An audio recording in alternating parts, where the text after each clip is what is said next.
Welcome back, and thanks for tuning in to another insightful conversation on all things coaching in higher education. I'm your host, Tim Jansa, a certified leadership and organizational development coach, and I'm joined today by Dr. Mo Sattar, a good friend and coaching colleague with a specialization in organizational effectiveness, leadership, and strategic connectivity coaching. He'll be sharing some insights into an extremely relevant topic for higher education, namely how organizational alignment or misalignment impact the effectiveness of our institutions of higher learning and what we as coaches and advisors can do to assist leaders in tackling these issues. So let's get started and let's hear what Mo has to say.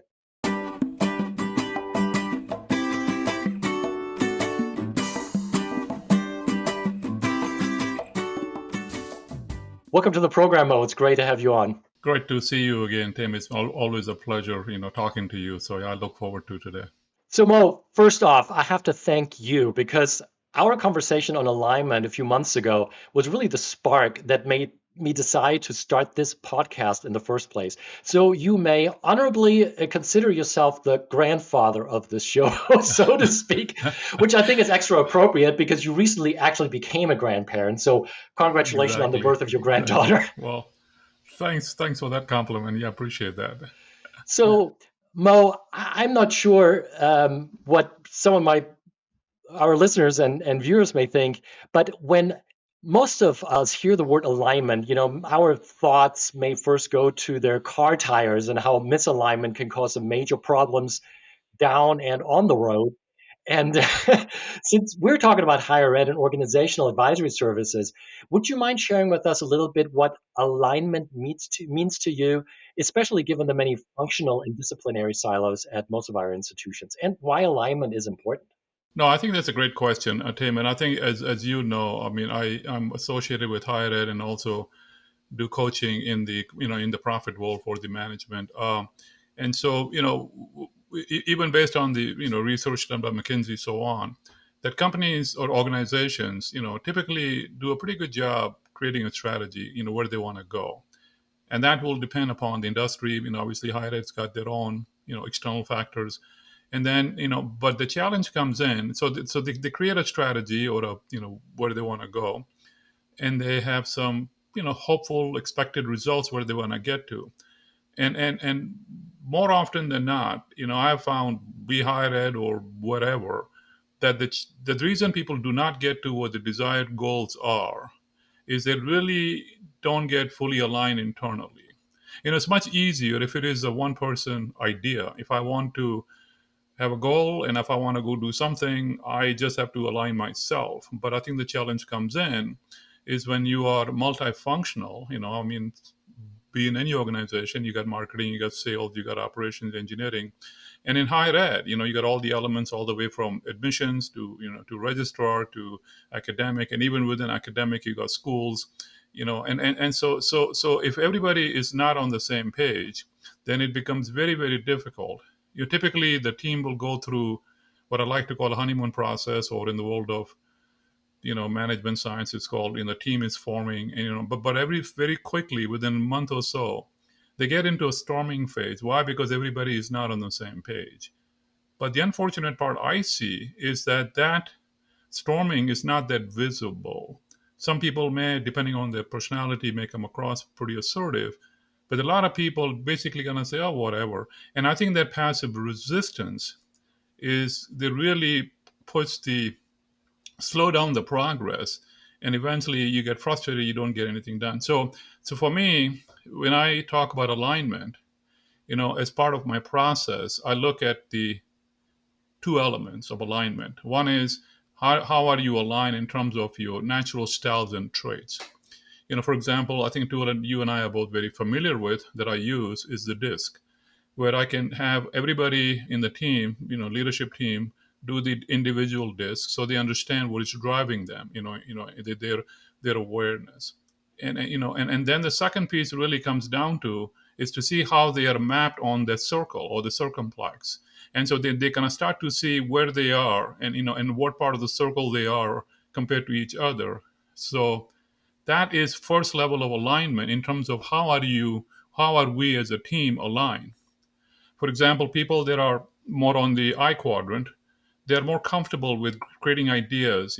People that are more on the D quadrants, they want to just go move the ball. So really depending upon what's going on. So the second thing I do is I have a survey that I think you're familiar with, where I have the team go through, and there are 10 questions. First one has his own alignment. There are only two questions. The question I ask them is, the question will be, we all as a team, we all agree on our team goals, have clarity on deliverables, and have an alignment towards achieving our team goals. I used to use Likert 1 through 5, started to realize politically everybody was going for the neutral zone, so I took it out.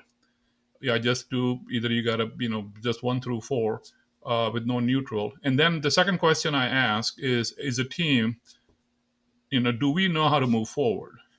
So, and I do that at multiple times in the process, and I think so. That's the phase one of the goal alignment, and I think that kind of sets the stage. So, so I think you can relate to it. So, and the next process, and we can talk about it more later on, is I also check to see how are they from the execution process, and the third piece is how are they through the communication and the trust process. Yeah, I appreciate you sharing your process already. I think there's so much that ties into this alignment. I would love to take a quick step back, maybe, and just make sure that we're on the same page. So you said that being aligned is exactly that, being on the same page. And you mentioned earlier passive resistance, for example, or slow progress as indicators that we're not on the same page. So these are, of course, are kind of hidden indicators. And I can imagine that when you go into an organization where there's some issues, but alignment may not be front and center. So, what are some other indicators that tell you or the leaders with whom you're working that alignment really is at the core of the issues they're facing? I think it's a great question. So if I look at it, let's say I'm just gonna, even though I do a lot of work with the non higher ed, just focus on the higher ed because I think you and I have spent a lot of time in the higher ed industry. So, for example, will be is that the key players in the higher ed is your academics because they are the ones who probably, I mean, they are the ones who create the product and deliver the product, and they have to create the knowledge, the education, so that's a big piece in higher ed. But then you got all the other pieces, admissions. If you don't have students, so the alignment comes in. I'll give you a specific example that I was working with somebody, in higher ed, that there was one of the which we all familiar with in higher ed is student retention. So the student retention is such a high, quote unquote, KPI or the measure every university would like to measure. So that's a big thing. So obviously the faculty do their best to make sure there is a high level of retention. But then admissions job is to bring in students. So the example of misalignment will be is that admissions. So the faculty group will say, you are bringing in students, they're not quite ready, and hence we now have to do something. So the odds are going to be that there is going to be some level of attrition. So admissions, can you please have some measures, be SATs, GMATs, whatever. So this way, or grades, whatever. So when they come in, they're more prepared.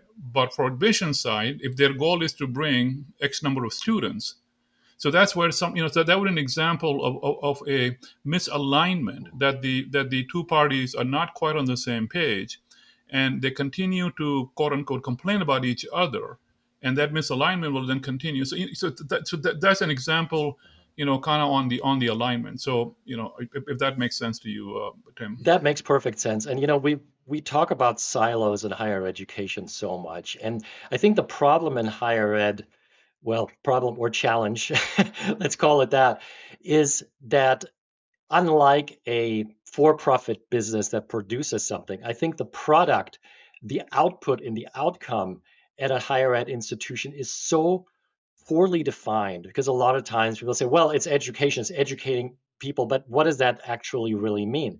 Whereas, if you have a for-profit business, there's particular profit and product that they're um, trying to put out there and getting people to buy.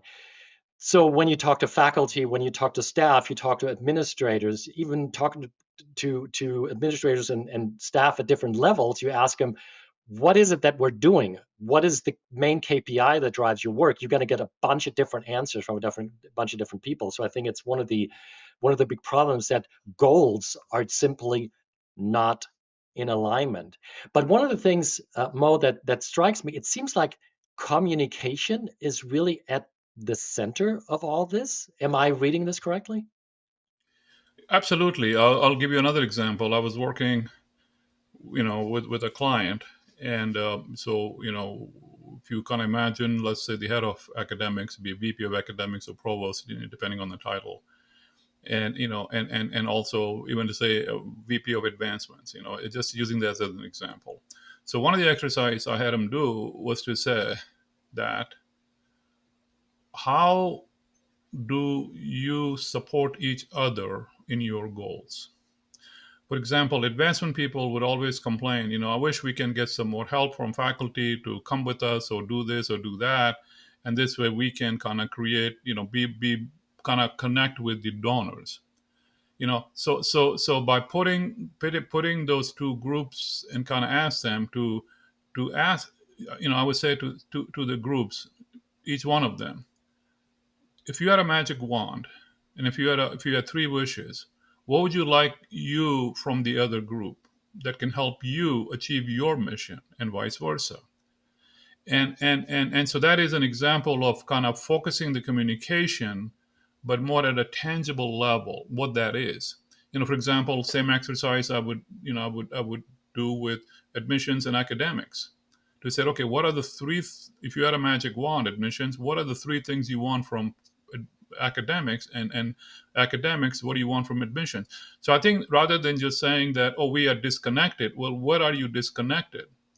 And that's where the alignment kind of conversation comes in, is to be, rather than being very broad, to be said, all right, what are the three things we have misaligned? And I think that then the conversation leads more into more cognitive thinking, problem solving thinking, versus the emotional, you guys don't know what we are doing. So that would be, so it's kind of tying into what you're saying. It is the communication, in the sense of lack of clarity, is what is not working. But forcing them to come up with three things makes them realize, and there could be 20 things, but I just start with three. And just if they come with five, I said, tell me, what are your top three? And I think that focuses the process, and that creates the more targeted communication, that is more on the cognitive problem solving, versus kind of more emotional, frustration with each other. What I think and what I believe is so powerful about these questions is that it also brings to the fore a much more holistic understanding of the institution as interdependent units and individuals.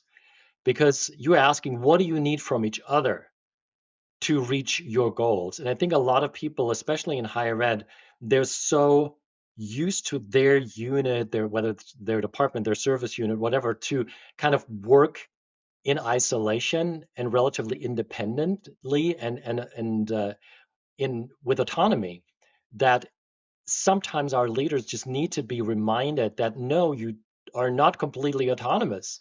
You do rely on other units and other people in the institution. So I really love these questions um, that you posed. So you've already given us a little bit of an introduction into your process.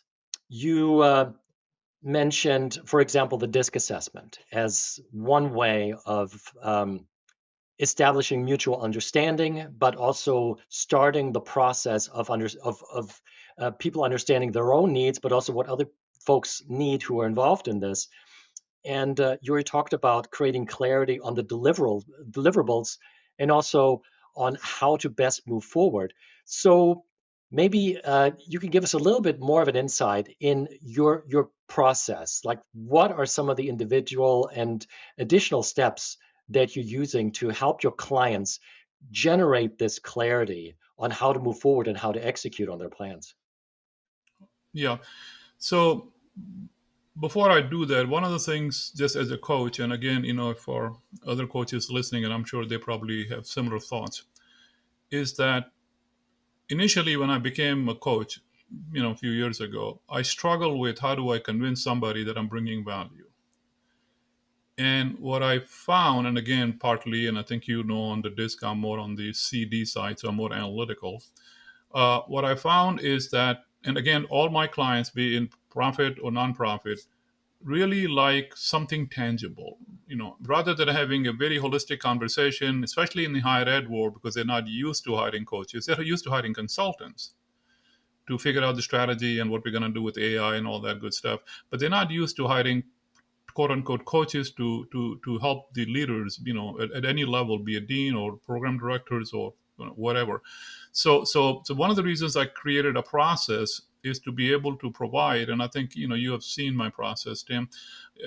Where I kind of walk, where I basically create a process to kind of say, hey, this is what you. So I gave them a sample report. This is what you're going to get. So when they see something, they're now more interested in talking to me, because now they said, okay, if I'm going to get something like this, I think it's going to be very valuable, right? So my overall process is that I, from a team awareness point of view, I want to do team awareness in two ways. Again, like I said, I want everybody to do their disc as an example. And then depending upon who my clients is, some clients they ask me to spend one-on-one with each of the leaders separately, so they understand what does it mean for them. But then as a team, I put them all on a quote unquote circumflex where they are. Now, then I take it and then then people will ask me, oh, gee, we are in all four quadrants. Is that a good thing? And the answer is, it depends. Like I say, like Jim Collins thinking, well, we may have the right people in the bus, but where is the bus going? Right. So what I do is I bring in the other management framework called competing value framework. But basically that model basically is that where is where are we not spending enough time? So each quadrant, for example, if you're familiar with the disk, the I quadrant is basically, if I take that disk and combine it with the competing value framework, will be a quadrant where people are more comfortable, kind of new ideas, new generation, especially like in the profit world, people like to do sales, experimentation. Then the S portion has to do with the value driver is more how well do we collaborate things together. The C1 has to do with how much do we value processes, procedures, doing things right. And then the D factor on the top left of the disk is basically how do we value getting things fast, right? So I said to them, I said, what are you guys struggling? I mean, for example, if you're struggling that we are not very good at new ideas, well, then I think you need to realize, do we have the right people on your top right quadrant? So that conversation itself takes some time in the room, sometimes half a day, to be able to kind of think that through, because that connects with the strategy. The strategy is, so here's your strategy. How does the strategy compare to these four quadrants of competing value framework? And in the disc, how do you kind of blend together? And I think that creates a very, very powerful conversation. They kind of start to realize, and I think as that people that are diagonally across on the disc have the toughest tension because they're so far apart from each other. So I think that creates a conversation. People start to understand why in the meeting sometimes they get frustrated. So that level of alignment takes place first. The second piece of the alignment is to say, okay, you have a strategy, you have a document, et cetera, et cetera. I'm not an expert obviously I'm in some industries, but not everything. I said, you have a strategy. So now let's look at the 10 questions. And I have them do it before the session. And like I mentioned, a couple of questions. First two questions have to do with, are you all on the same page in the goal alignment? You know, do we all agree on the team goals, have clarity on deliverables, have an alignment towards achieving the team goals? That's where, and again, so once you see the data, they're very surprised when they see it. Second question is, do we know how to move forward? So now I get into the execution piece of it. The next question, the execution piece, I have three of them. Our role definitions are clear so that misunderstandings seldom arise about who is responsible for what on this team. Next one, team has agreed upon approaches and processes to problem solve and decision making. So problem comes up, especially if it is cross-departmental, do you have a process to make decisions? Third one for the execution is we have a clear measures regularly to assess team's performance. How do we know we are moving forward towards a strategy? Then on the communication style, I ask two questions. Communications among team members is open and honest. And the last one is there is a strong level of trust among the team members. So my process is I do all the team members do it. I will show them the results as a team, but I will show, and again, this is part of agreement with the team, the boss, whoever the leader is in the team, I will show them separately. And I think that alone creates a lot of conversation. People, because now is the time for them to be honest. Because if you have a current state and you created a strategy to go to the desired state, how much alignment is on the desired state? Do we really feel that's where we want to go? So that's the goal alignment. Mm-hmm. But in the process, from going from current state to the desired state is a path of execution. How aligned we are, how are we going to get there? And the third piece, which is the people skill point of view, which is the communication and trust. How well are we communicating with each other and how honest we are with each other? And that sometimes, depending on the client, I do bring in, I think, the stuff that you are familiar with, which is also part of the DISC suite, is the 5 behaviors that Patrick Lencioni. If I see in the team there is an element of accountability or trust, then I would bring that model in and I have them also do that. So it really depends on the situation. But the whole idea is that I, rather than just bring them in the room and let's say, okay, let's just gonna do some yellow sticky conversation, because the way I am, and again, I do admit that's my bias, I like to bring some subjective or some information to the team. So rather than just having some open conversation and quote unquote complaining session or whatever, by having a process, by having some data, by having the DISC circle, by understanding competing value framework, it really allows the team to kind of get to know each other a little bit better and also kind of realize that are we being honest with each other on two things? Do we all agree where we want to go?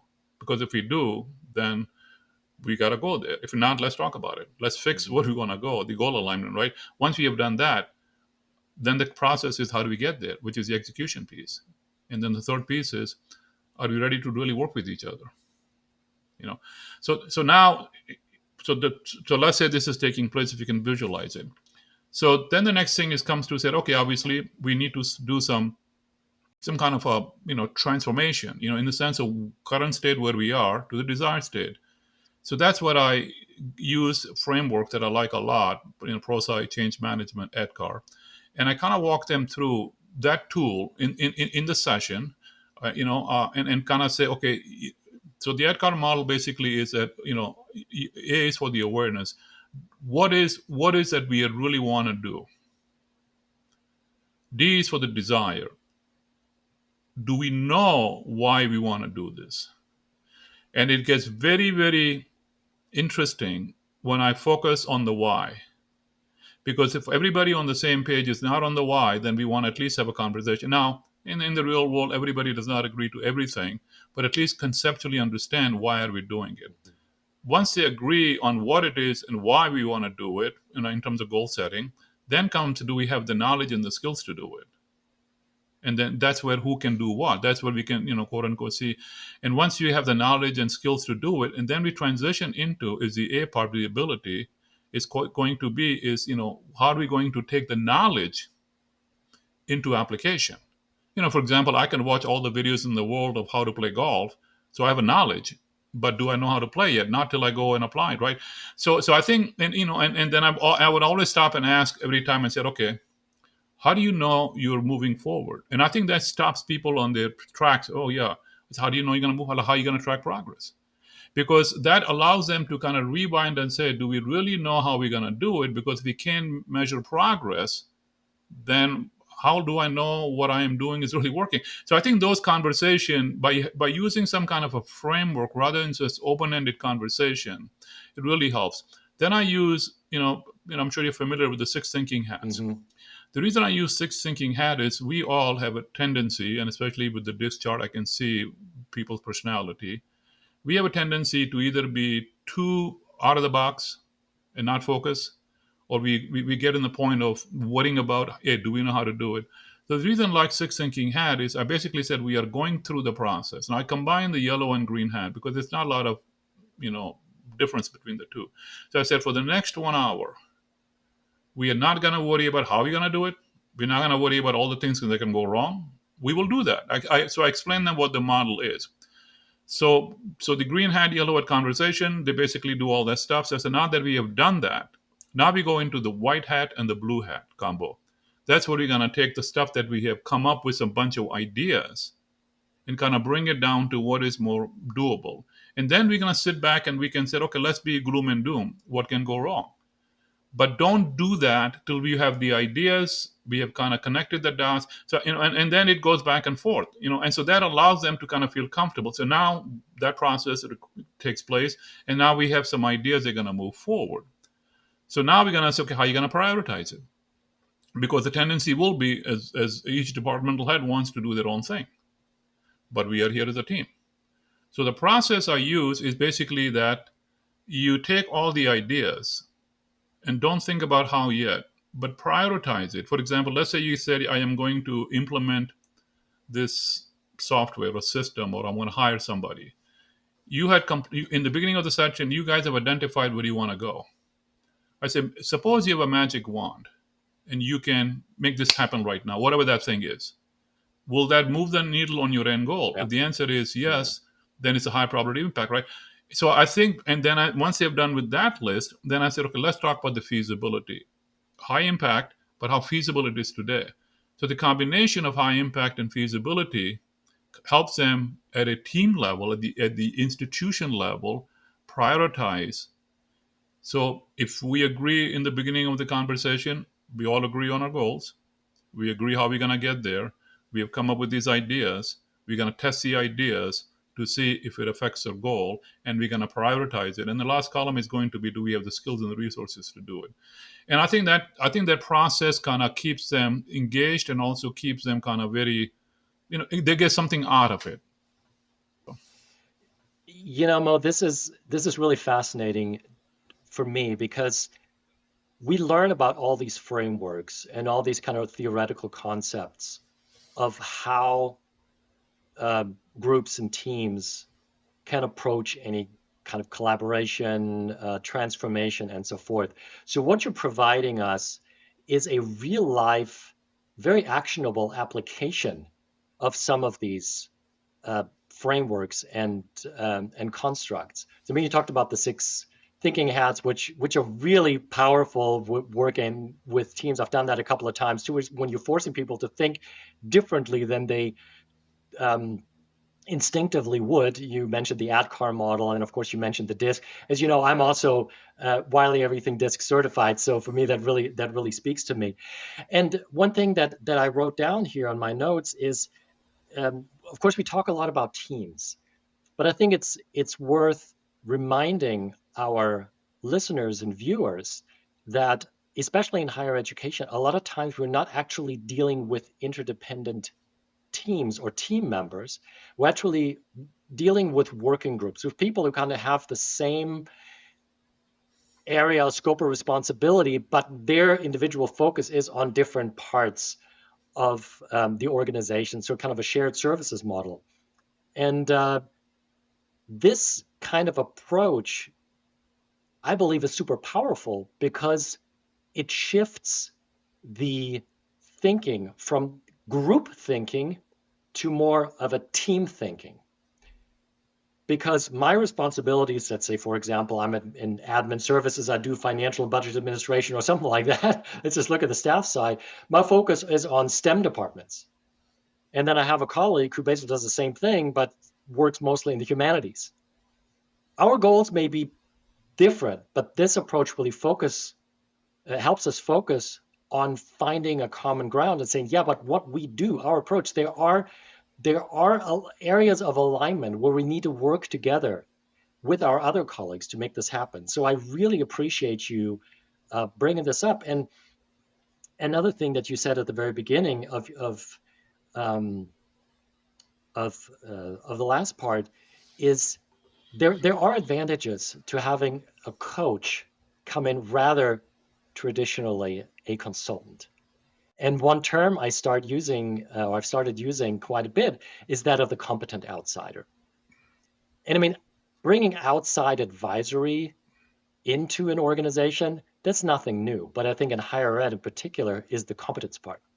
And I think this is why Right. people like you and I are so important to uh, to serve as a catalyst for transformation because we know that world of higher education. A lot of consulting firms that come in with their standard approaches that don't necessarily Right. apply.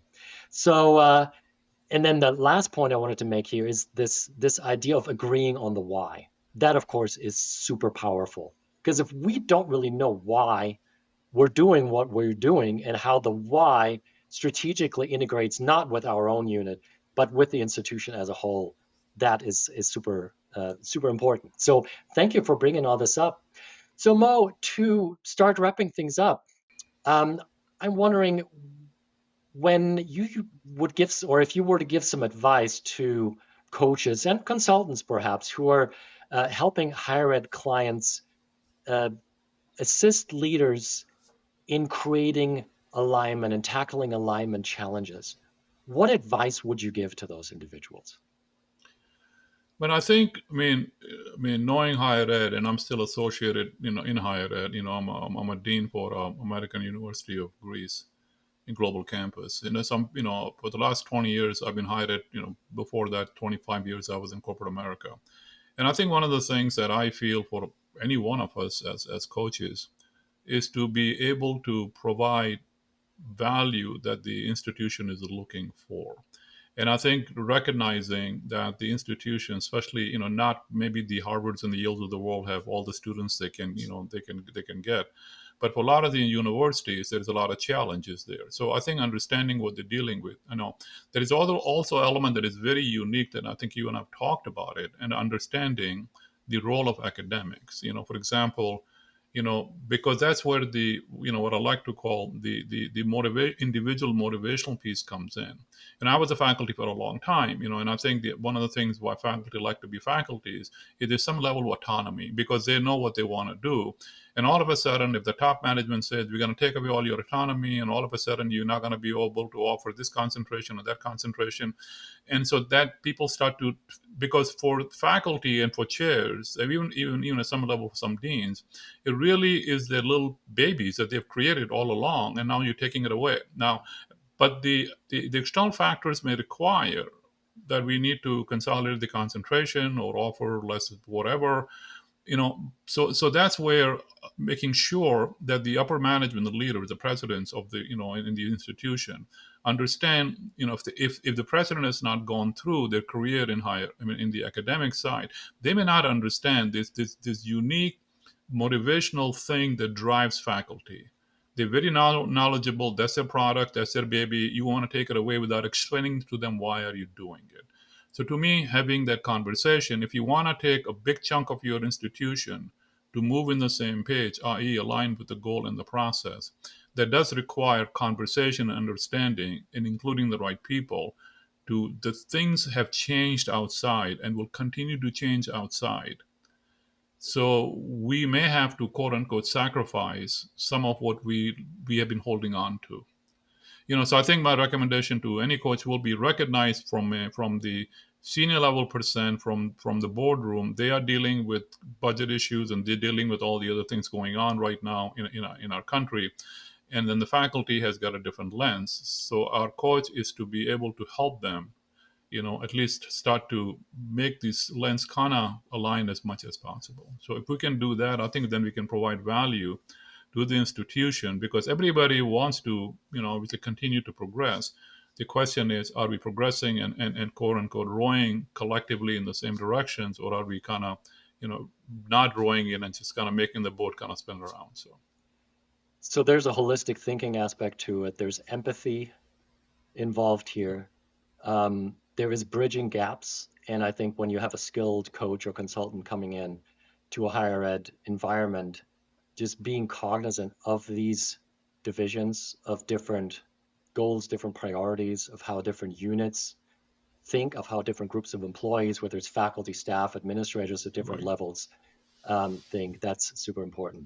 Mo, I have learned so much today, and I truly appreciate you sharing your approach, your experience, your wisdom, and I can't thank you enough for taking some time out of your busy schedule to share all this with our viewers and listeners.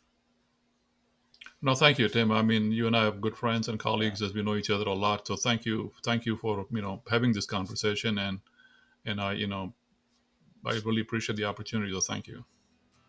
And all of our listeners and viewers, thank you so much for taking a little bit of time out of your day and to spend some time with us today.